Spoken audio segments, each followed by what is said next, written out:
اعوذ باللہ من الشیطان الرجیم بسم اللہ الرحمن الرحیم۔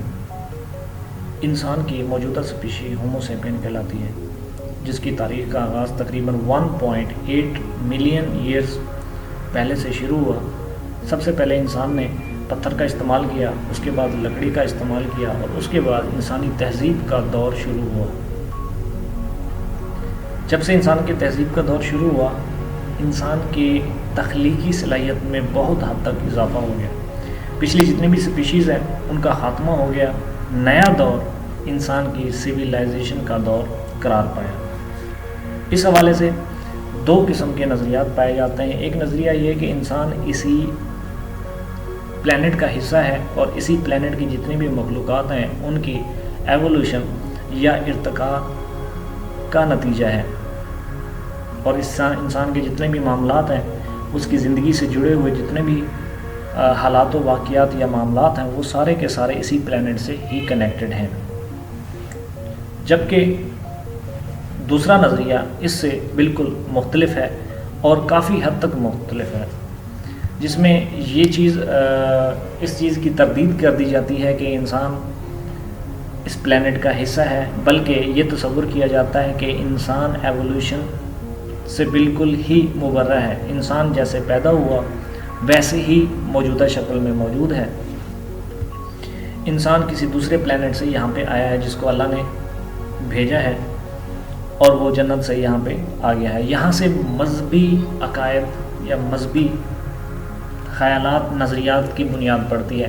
جتنے بھی مذہبی خیالات ہیں جو الہامی مذاہب ہیں، ان میں بیسک ڈفرینس اس چیز کا ہے۔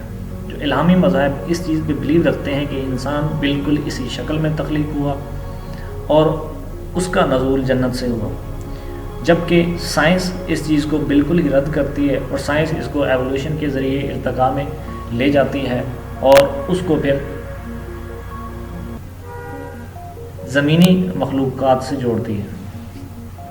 بہرحال جو بھی حقیقت ہے، ان دونوں حقائق کو نظر انداز نہیں کیا جا سکتا، اور نہ ہی ان کو آسانی کے ساتھ رد کیا جا سکتا ہے۔ جتنا آپ کی معلومات میں اضافہ ہوگا، اتنا ہی زیادہ ان کے بارے میں انفارمیشن ہوگی، لیکن بہرحال لوگ اس کو تجزیے کے بغیر قبول کرتے ہیں، اور دونوں قسم کے لوگ آپس میں موجود ہیں، اور ان کے درمیان تصادم بھی صدیوں سے موجود ہے۔ تقریباً 11,500 کے دوران انسانی تہذیب کا آغاز ہوا، چاہے وہ ایوولوشن کا نتیجہ ہو، چاہے وہ انسان نازل ہوا ہو، بہرحال انسان کی تہذیب کا آغاز ہو گیا، جس کے دوران انسان نے باقاعدہ طور پہ کاشتکاری کا سلسلہ شروع کیا۔ مختلف قسم کی فصلیں کاشت کی جاتی تھیں، جانوروں کو استعمال کیا جاتا تھا، چھوٹے چھوٹے جانور، پالتو جانور گھر میں رکھے جاتے تھے، اور زندگی ایک تہذیب میں آنا شروع ہو گئی۔ جیسے ہی انسان تہذیب میں آنا شروع ہو گیا، کاشتکاری کا آغاز ہوا، گھر میں چھوٹے چھوٹے جانور پالے جانے لگے۔ اس کے بعد انسان کی آبادی میں تیزی سے اضافہ ہوا، اور انسان چھوٹے چھوٹے قبیلوں کی شکل میں آنا شروع ہو گئے۔ انسان کی آبادی میں جیسے جیسے اضافہ ہوا، ضروریات بھی بڑھنے لگے، اور تخلیقی صلاحیت میں بھی اضافہ ہونے لگا، گھر پکے ہونے لگے، اور نظام زندگی بھی مختلف ہونے لگا۔ جیسے تعداد بڑھی، لوگوں کی ضروریات میں اضافہ ہوا، تقریباً 5,000 سے 6,000 کے درمیان انسان کاشتکاری سے آگے چلا گیا، اور اس نے پہاڑوں میں رہائش اختیار کر دی، کسی نے جنگلات میں رہائش اختیار کی، اور کسی نے صحراؤں میں، اور کسی نے مختلف سمندری علاقوں میں۔ جیسے جیسے ان کی رہائش، ان کے رہائش کے ماحول میں تبدیلی آئی، ان کے رہن سہن میں، تخلیقی صلاحیت میں بھی بالکل اضافہ ہونے لگا۔ اسی حساب سے لوگوں کی کنسٹرکشن بہتر ہونے لگی، گھر پکے ہونے لگے، پہاڑوں کو تراشنا شروع کر دیا، مٹی کے برتن بنائے جانے لگے، اور ٹولز بھی، اوزار بھی بہتر سے بہتر ہونے لگے۔ تقریباً 5 سے 6,000 کے دوران انسان نے کافی حد تک ترقی کر لی تھی، کنسٹرکشن بھی بہتر ہو گئی تھی، اور ان کے مزید معاملات بھی بہتر سے بہتر ہونے لگے۔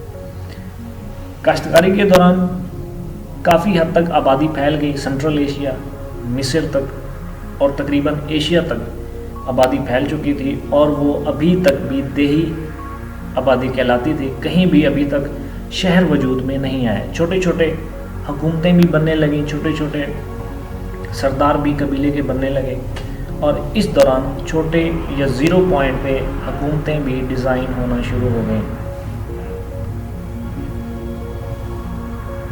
تقریباً 4100 کے دوران ماحولیاتی تبدیلیوں کے باعث کچھ بارشیں ہوئیں یا سمندری طوفان آئے، جس کے باعث یہ تصور کیا جاتا ہے کہ یہ دور طوفان نوح کا دور ہے۔